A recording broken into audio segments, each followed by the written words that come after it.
Magandang araw mga kaibigan. Bigyan natin ng reaction, opinion itong post ni Elmer B. Hugalbot. Sabi niya, PBBM Martin labanan, ito na ba? Isinare ni Elmer Hugalbot ang video sa SMNI News na kung saan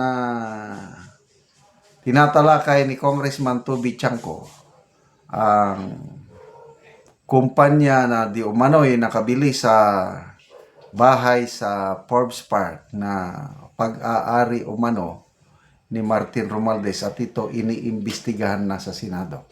Pakinggan natin. Mahalagang lead ang lumutang sa investigasyon kaugnay ng pagbili ng isang bahay sa Forbes Park, Makati City na posibleng mag-uugnay kay dating Speaker Martin Romualdez. Ang kinabotos Representative Toby Chanco, matagal nang nababanggit ang bahay sa 30 Tamarind Street na iniuugnay kay Romualdez, ngunit noon ay wala pang malinaw na ebidensya. Sa pagdinig ng Senate Blue Ribbon Committee noong Lunes, sinabi ni Chanco na natukoy ni Senator Ping Lacson na ang aktual na bumili ng naturang property ay ang Golden Pheasant Corporation na pagmamay-ari ni Atty. Jose Raulito Inoy Paras. Noong Senate Blue Ribbon Committee hearing noong Lunes, ang pinakamahalaga doon ay natumbok ni Senator Ping Lacson yung lead na ang bumili ay isang kumpanya na nagpapangalan ng Golden Pheasant Corporation na ang 100% stockholder ng Golden Pheasant Corporation is si Atty. Jose Raulito Inoy Paras na yung Jose Raulito Paras may connections talaga ni former Speaker Martin Romualdez. Ayon kay Chanco, napakahalagang lead ito na maaaring magdugtong kay Romualdez sa nasabing bahay na iniuugnay sa umano'y ginamit ng cash warehouse sa maanumalyang flood control kickbacks. So ngayon, unti-unti nang napagdut dahil yung Jose Raulito Inoy Paras konektado kay former Speaker. So makikita na natin kung ano yung mga because he is a director in corporations connected to former Speaker Martin Romualdez. So may link na ngayon. So yun ang lead ni Senator Ping.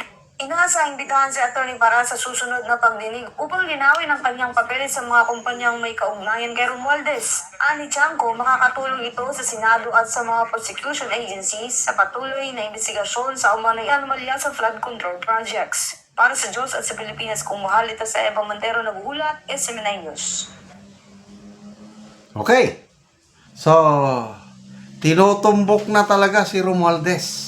Sana nga tuloy-tuloy na ito kasi ang hirap naman yan. Romualdez, walang ebidensya, walang ikakaso. Maniniwala ba kayo doon? Na si Saldico, klaro na nangulimbat ng bilyones.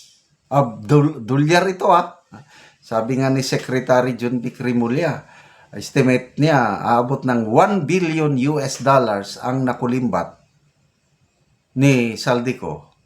Baka mas malaki pa yung amo niya. Sino yung amo niya? Pinangalanan ni John B. Cremulya, si Romualdez. So ngayon lang, nagkakaroon na ng link.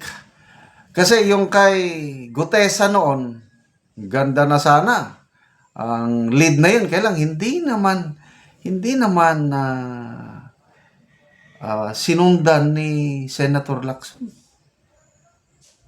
Kaya doon ako nawalan ng gana dahil ganda na yung testimony ni Gutesa, pinagdudahan pa siya.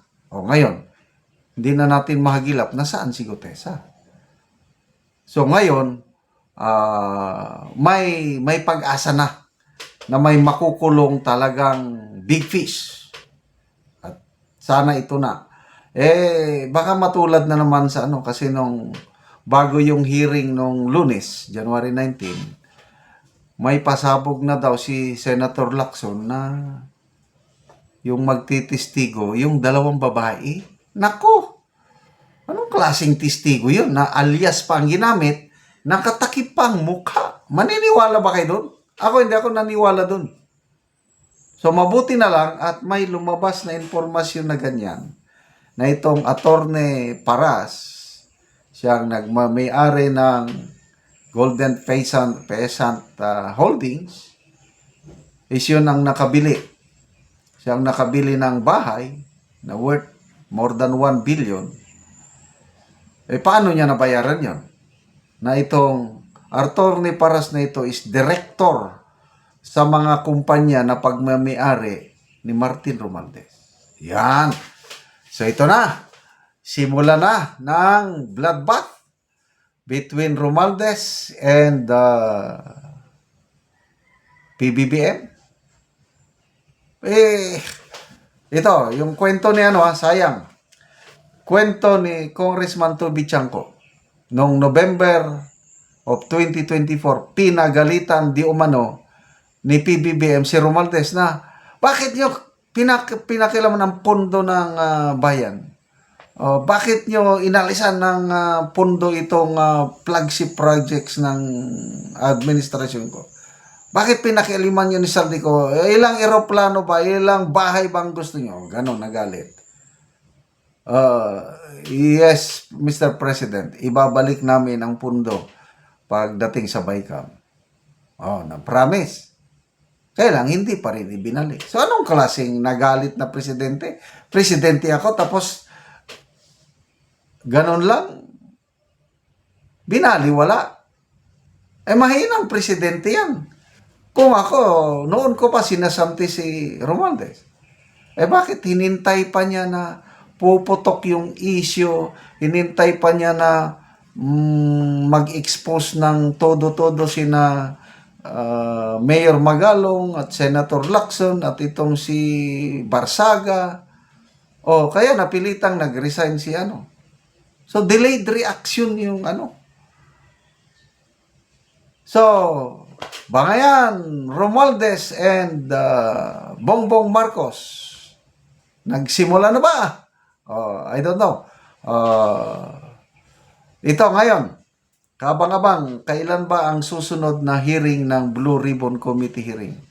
Sana matumbok na nila itong Attorney Paras na ito na hinihinalang tauhan ni Martin Romualdez.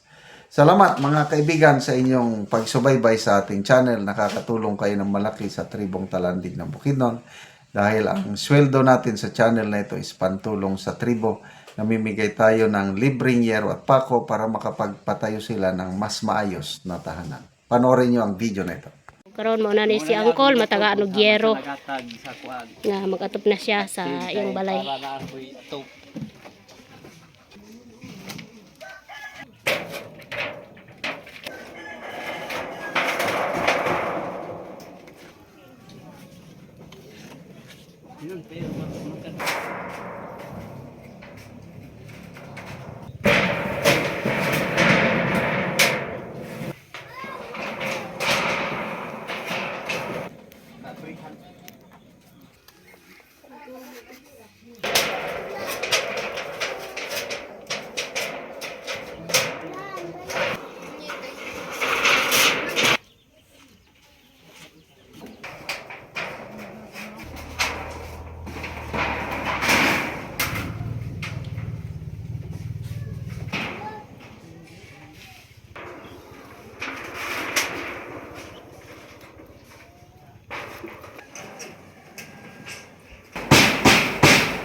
So, dito lagi ang balay mo nag.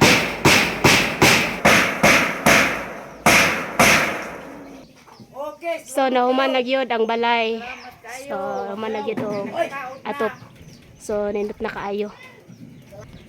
Imo na to day. Imo na to. Nahuman man to. So, nindot na gyud kaayo ang yang balay kay nahuman na. So unsa ang imong masulti nga nahuman na gyud ang imong gipatindog nga balay nga natagaan ka giyero? Nagpasalamat ko sa Ginoo kay natagaan ko yero.